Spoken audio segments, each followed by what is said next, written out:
Hello, dear viewers. Thank you so much for joining me for your daily tarot reading. I ask you to pick the stone that draws you, the one that really resonates, and we will also offer a golden nugget card at the end to clarify if anybody has any questions remaining about their reading or wants clarification. All right, pick the stone that you have a hunch you should pick. And we'll go ahead and give you your readings. All right, for those of you who chose this turquoise, we have the 9 of Wands, the 10 of Wands, and the 6 of Swords. Well, may have been feeling a little rough lately, but a little, just a little, right? These are minor arcana. Yeah, they're not major arcana. You know, sometimes you just have that sort of week or that sort of day. And the 9 of Wands is feeling a little embattled, like, oh, all this, what next? And the 10 of Wands feeling overburdened. And the 6 of Swords is feeling like maybe some things have come into focus for you that aren't, not pleasant truths, but truths nonetheless that you will indeed take with you to make for a better future. You will indeed grow from. You will indeed use those truths to head into calmer waters, to a nicer shore. So I don't know what it is that's been kind of stressful or difficult, but when I do see the 10 of Wands, I know that Spirit is saying you don't have to be overburdened. We can focus on one thing at a time. We can only do one thing at a time. So whether the wands are things you're concerned about that you tend to worry about, or whether they are just tasks that you need to do, or a bit of both, really carrying them all at once in our brain like a to-do list, or we have to do this, this, this, and this. Or, sometimes our subconscious is working on a worry we've got back here and we don't even realize it. We don't even realize that, wait a minute, I can't do anything about that right now. Right now is the present moment. It's all I've got. I can't do anything about the past. I can't do anything about the future. I can only act on the present. I can let those things go. Sometimes it really pays just to stop and do that.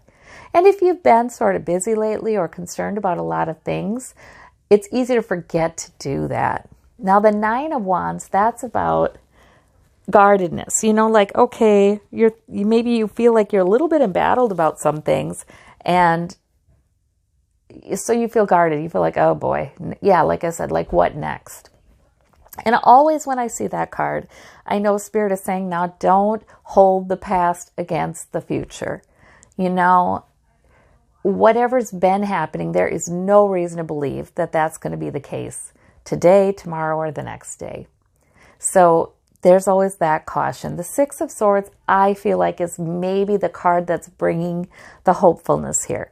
Like, I've been learning a lot lately, and I'm maybe you've gained some clarity. Sometimes some things, they just seem to be frequent irritants or regular troubles, and you're not sure how to resolve them. But sometimes when we have troubles with those things, we get a sharper clarity about them. It just comes together, and we reach a new place with that issue where we're ready for a change, or we're looking at a change, or you never know when that moment comes, that moment of clarity, when it can change things.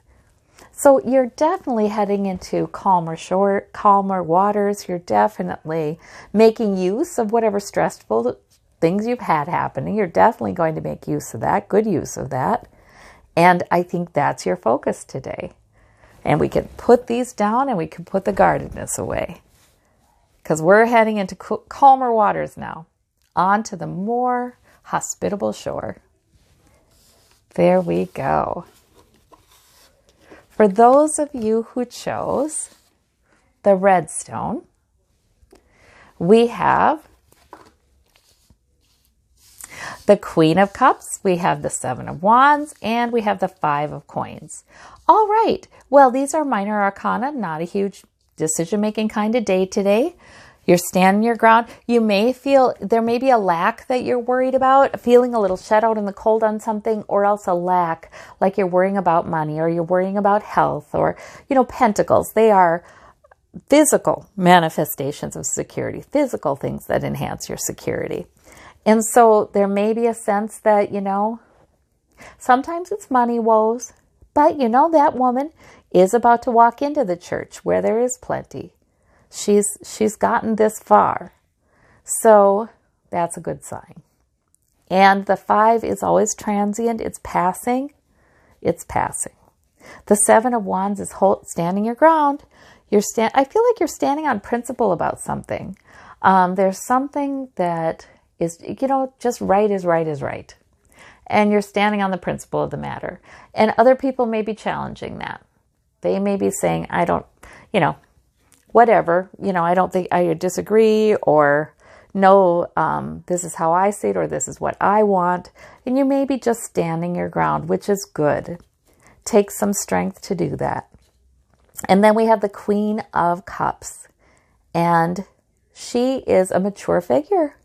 There's some mature understanding of emotions, understanding of the complexity of the issues, understanding other people's emotions, using your intuition.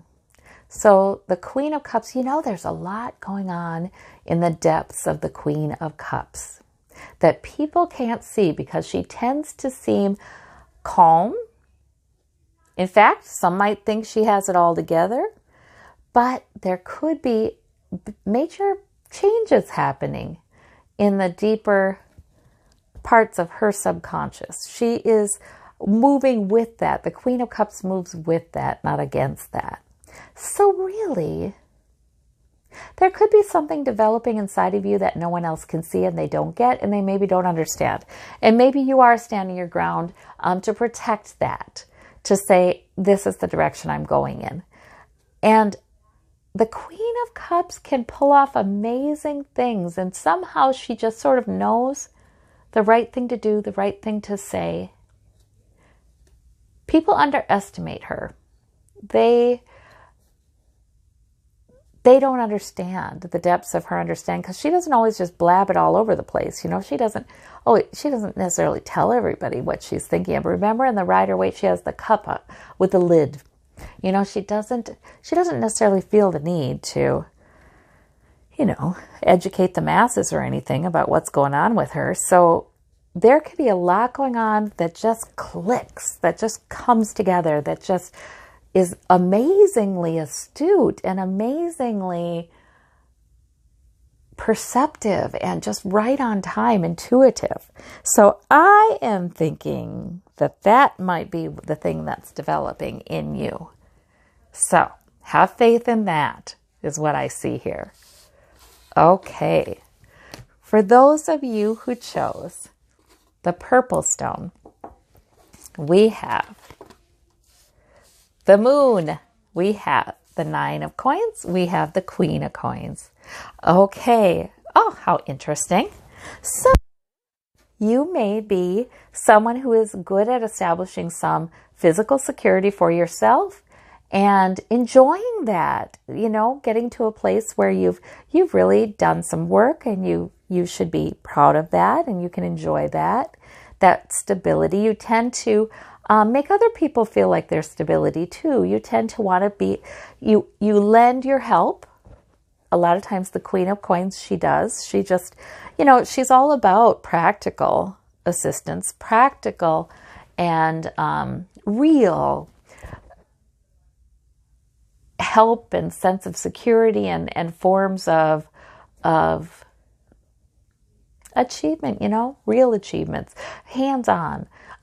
You can see them. She's all about that. And she is the Earth Mother too. And with this card too, this might be a time where you're enjoying being outdoors. You're enjoying definitely the fruits of your labor. Now, but there's this intuitive part of you that's quite strong. So there's some deep intuition as well. And that is part of the reason you've been able to establish some security for yourself. It's like your intuition comes in with practical suggestions for yourself. Your higher self can let you know, hey, do this. Hey, don't do that. Practical suggestions and guidance, and that has contributed to the security that you have built. So that's amazing. Yeah, your intuition's quite strong with this moon card, quite strong right now. And it's quite helpful, quite useful. The Queen of Coins would definitely be one who would take the intuition, not just her intuitive understanding of things for her own, her own understanding. She would take that intuition and use it for practical reasons. Like she would consult her inner self, her higher self on, is this a good way to increase my security? Or is that? Is it important that I focus on this right now or that?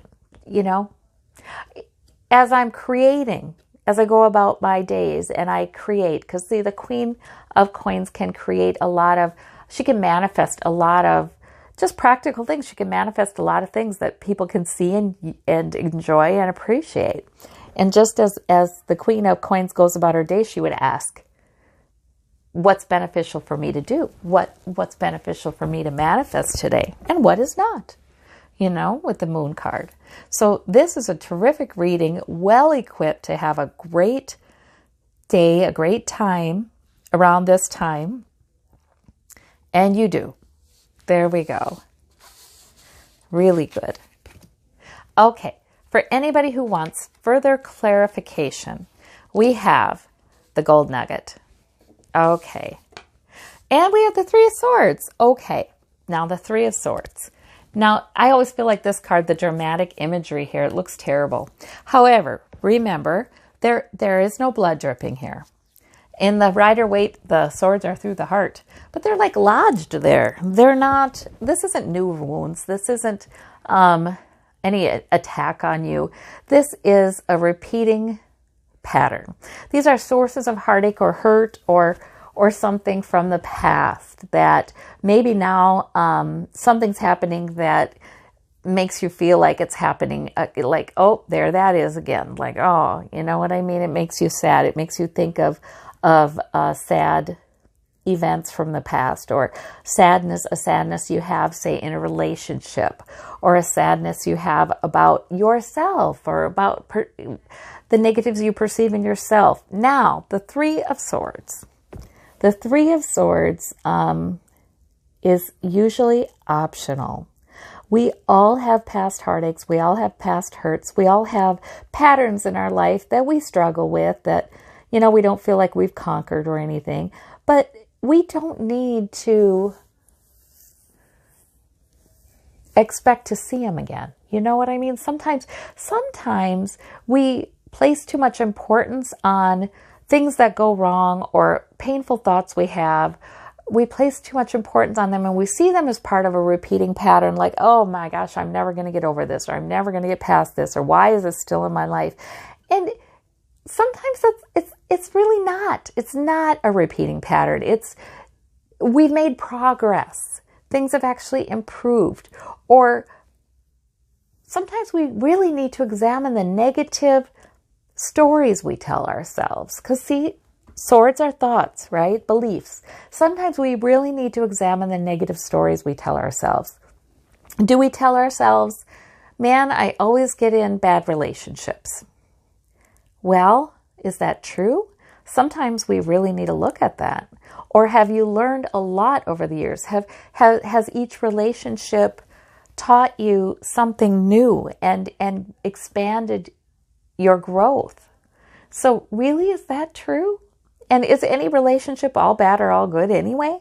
No. So I would be willing to bet if you looked honestly at your history, you would see times when things have changed. You choose different kinds of people now. You're learning different life lessons now. And no relationship, people get all hung up on relationships needing to last forever. And that's really not the usual for relationships. It really, whatever kind of relationship it is. It's wonderful when it happens, but it's not typical. So I think people need to, rather than seeing failure, they need to see what was a success. So that's just one example. But I think we have these negative scripts we tell ourselves. For instance, if we're trying to get healthier and we slip back, we can say, oh, I'll never get this. Oh, I'll just, here I go again. Or we can look at it truthfully and understand the value in keeping on trying and making it a priority to become healthier. And the value in getting back up and trying and getting back on whatever plan you have to get healthier with less time in between, less time in between what you would consider a slip up or a failure. And also, do we need to use the word failure? I mean, so sometimes you get the Three of Swords and you go, I think I need to look at this differently because the way I'm looking at it is creating pain for me. I mean, you can always compare yourself to someone else, or you can compare yourself to your supposed ideal and feel a lot of pain doing that.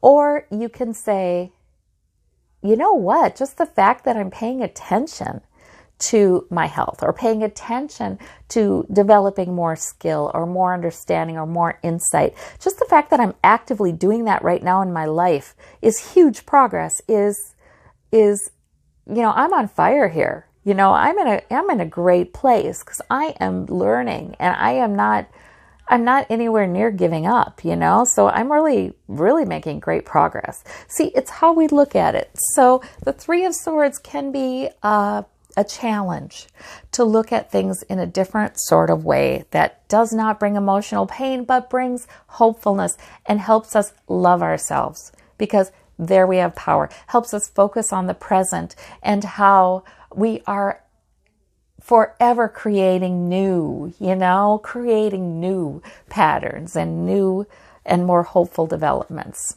All right. Well, I like that card. Well, thank you all so very much. I hope you have a terrific, terrific day. We'll talk to you soon. Bye-bye.